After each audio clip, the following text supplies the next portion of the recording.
graça e a paz sobre todos. Vamos iniciar o estudo sobre Gênesis.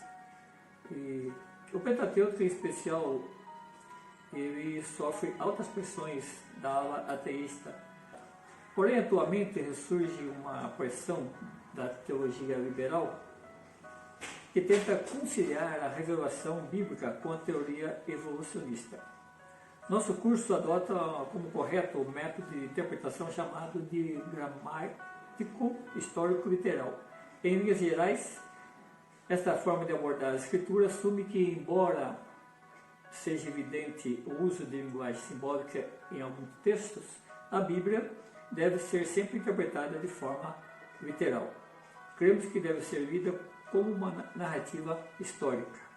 Cremos ainda que, embora os eventos registrados nela sejam históricos e reais, incluindo os fatos relativos à origem do homem e do universo, da civilização em geral, e posteriormente concentrando-se na história geral do povo de Israel. A Bíblia tem como principal objetivo revelar alguma coisa sobre Deus que nos aproxima dele. Lógico, tudo que foi escrito para o nosso ensino. De fato, não são as informações contidas nas páginas das Escrituras que transformam nossas vidas, mas a mensagem que elas contêm. As histórias bíblicas são, portanto, muito mais que registro histórico, sociológico ou mesmo religioso de um povo. São a palavra revelada de Deus a todo ser humano. O próprio Jesus Cristo, ele se manifestou ter nascido sob a lei, conforme em Gálatas 4:4. Assim encarava a Escritura e Jesus considerava o Velho Testamento e todas as suas partes como a palavra de Deus escrita. Ele mencionava a lei, os profetas e os salmos. O que é a lei? O Pentateuco, que falamos no início, 5 livros. Os profetas e os salmos, inclusive como sendo acontecimentos históricos, eventos reais e não imaginários, mitológicos ou alegóricos.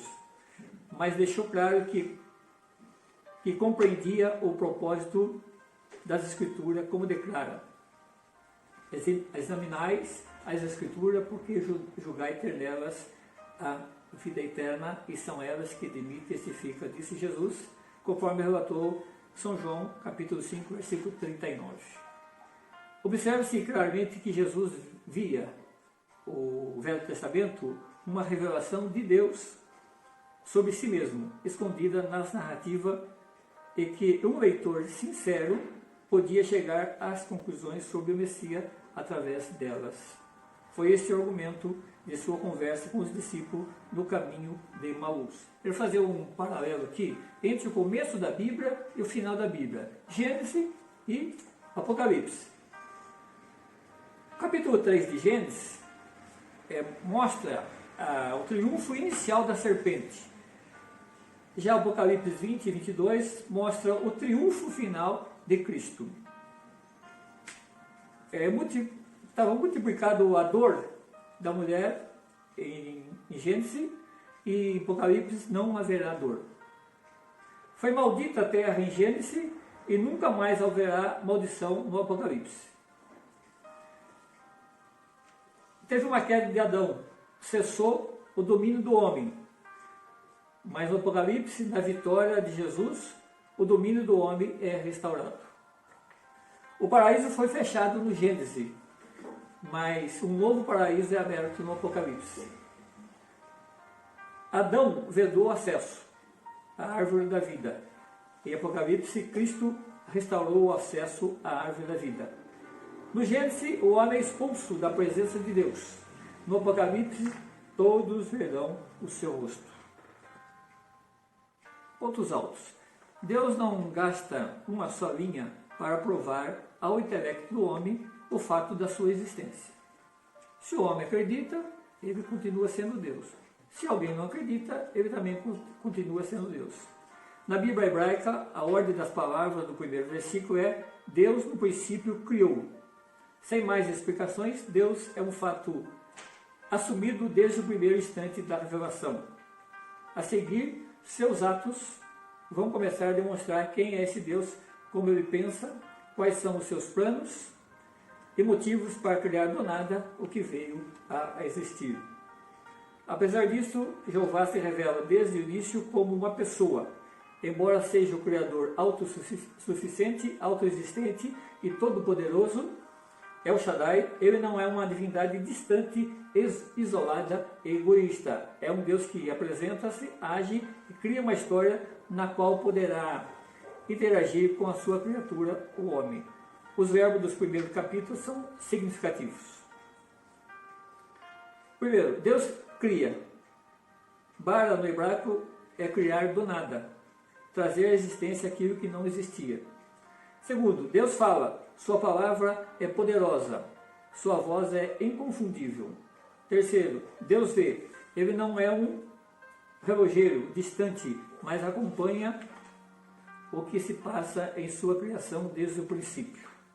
E quarto, Deus faz, transforma, adequando as necessidades de um cenário que está sendo montado. Deus chama, isto é, dá nomes nos seus planos físico, moral e espiritual. Ele estabeleceu os limites e os critérios para as coisas funcionarem. Não é apenas no Gênesis que temos informação sobre a criação divina do universo.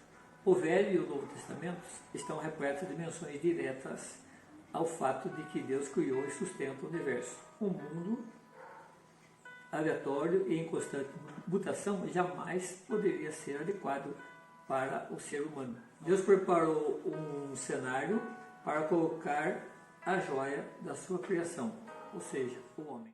Faça seus comentários acerca do assunto. Louve a Deus porque você não é fruto do acaso, nem de mutações genéticas, mas o resultado de um plano amoroso e criativo de um Deus todo-poderoso.